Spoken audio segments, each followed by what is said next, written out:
pleasure to meet all at last, and welcome back to films I should have talked about years ago.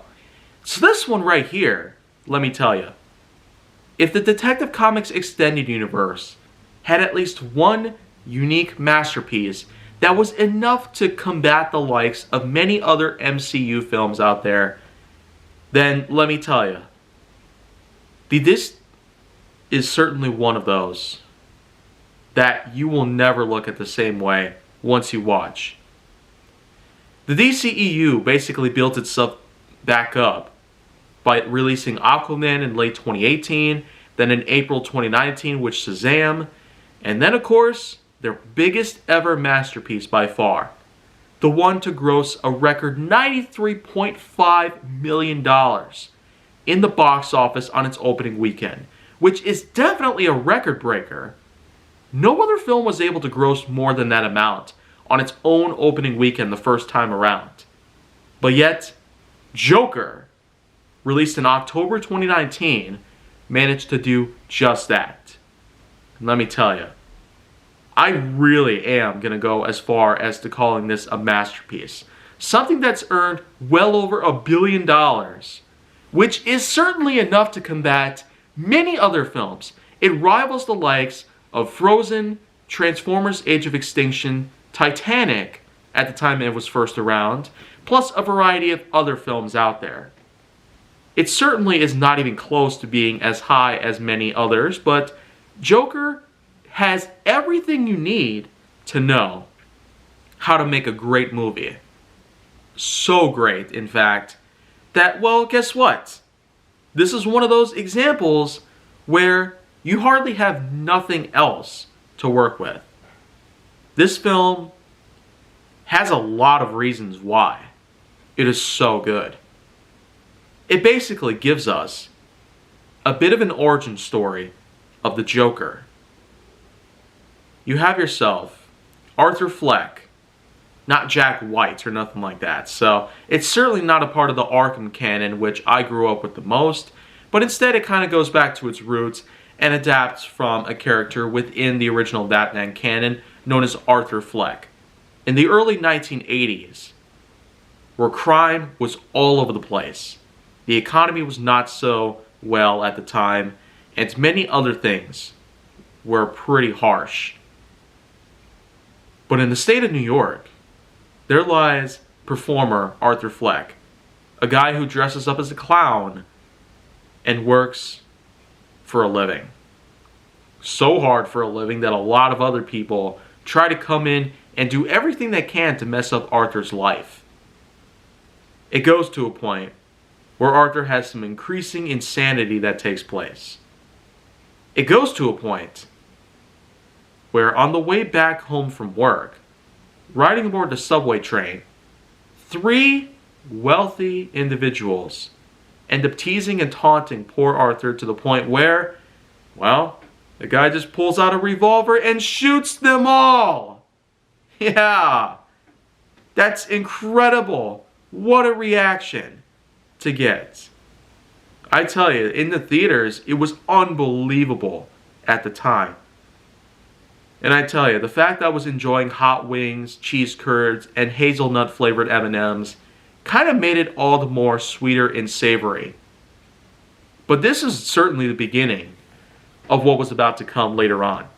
Arthur Fleck, of course, would easily get away with this kind of murder, but the kind of drama revolving around clowns killing people resulted in an extreme uprising of clown-related criminals to spawn everywhere throughout the state. It resulted in so many catastrophes: riots, robberies, arson, breaking and entering, so many other crimes out there that just so happen to still be around. As long as the politics are going to reign, we know what the Conservative Party is going to continue doing, along with the regular criminals.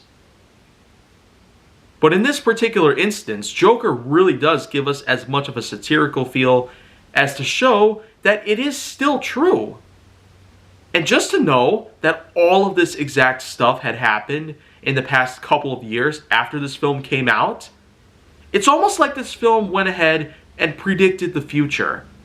Very similar to what happened in Meet the Parents, all the way back in 2000. A year before the 9/11 attacks, there came along the famous bomb word being used on a plane. Of course, this was before the 9/11 attacks, and therefore such words like bomb and hijack were completely banned from all flights. And if anybody were to say them, even unintentionally, then they would probably get kicked off the flight for possibly being a terrorist. But the thing is, this is a much bigger case.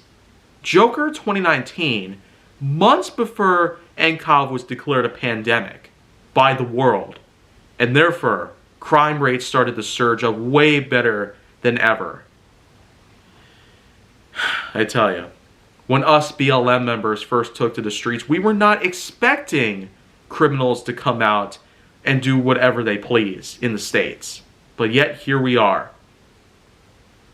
So this film, more likely, did us a huge, huge message of whatever we were doing was wrong at the time. It made sense that this film did as much as possible to explain how life itself may be a complete and total joke. But to one Arthur Fleck, who was played by actor Joaquin Phoenix, it was more than just a simple slice of humor. All of life itself, even from childhood, was a total joke, something to laugh about. And yet when it comes to the famous scene where Arthur Fleck, dressed up as the Joker, the actual Joker, including makeup, green hair, and a nice red suit, they all come together to give Arthur Fleck the Jokery outing that we were hoping for. Of course, that famous scene where the Joker actually shoots down a television talk show superstar. I tell you, this is the same exact inspiration that drove Arthur Fleck to going in and trying to create some own talk show sort of comedy, stand-up comedy and all that good stuff.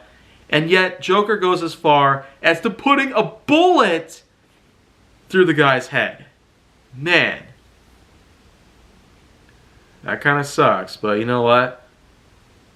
It's still duly worth noting. This film is more than just a masterpiece. I still consider it to be one of the biggest, highest ranking things to date. The year 2019 was chock full of such unbelievable mastery when it comes to American cinema. It was probably one of the greatest time periods we've had in history in terms of American cinema coming together.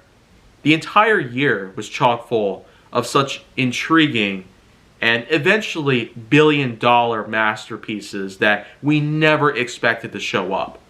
But yet, that's what happened. Disney managed to walk away with well over $10 billion in the global box office throughout that entire year, which is still the greatest record that they've ever held. Whereas other companies have pitched in, done the same thing.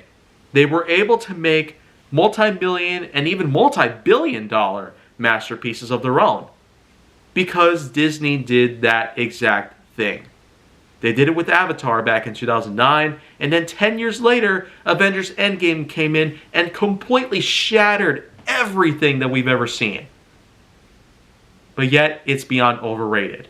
Joker, however, is definitely a masterpiece. And I am not over-exaggerating with that entire thing.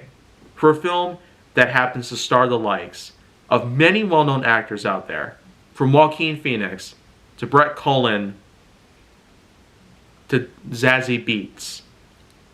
Man, I could go on forever about this film, but my goodness. Just go watch the film for yourself. For something that grossed well over $1 billion, has little to no marketing in terms of merchandise, this really does set up an amazing example that really does go as far as possible for our entertainment and our own pleasure. In terms of giving this a score, well, let's go high on this one, just like I did with Starsky and Hutch and many others. I'm giving this one 9.3 out of 10. So there you go, pretty much. 9.3 out of 10. It still doesn't rank as high as many other films out there, but I tell you, this one is more than just its own masterpiece. Nothing could be further from the truth on that part. Well, anyways, tomorrow we're going to go and dive a little bit more into the past again. But if you want to see more go down on my channel, then make sure that you like, subscribe, comment, follow me on social media, and stay on the Hollywood side.